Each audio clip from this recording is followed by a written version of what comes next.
આ જે તમને સામે દેખાય છે એ રાયણનું વૃક્ષ છે, જે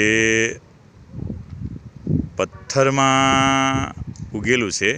એ રામગુફા નામની પવિત્ર જગ્યા છે, જ્યાં રામજી મંદિર આવેલું છે જંગલમાં, ત્યાં આવેલું છે. આ વૃક્ષ છે એ સરસ મજાની રાયણનો એટલે કે રાયણનું ફળ આપે છે, જે પીળા રંગના નાના નાના મીઠા હોય છે. એનો જે થેર નીકળે એટલે કે રસ નીકળે એને કાપવાથી એ ચીકુને મળતો હોય છે. આ રાયણના કુમળા બાટ ઉપર ચીકુની કલમો લાગે છે. એ નૂતન કલમ થાય છે અને ભેટ કલમ થાય છે.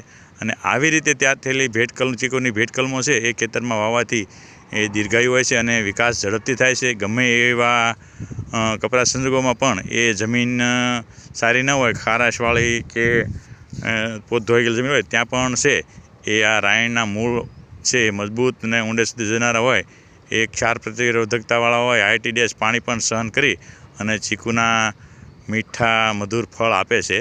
આ રીતે માતૃછોડ તરીકે રાયણના વૃક્ષના બાટ છે લઈ અને ચીકુના છે એ ચીકુવાડિયા બનાવવામાં આવતા હોય છે.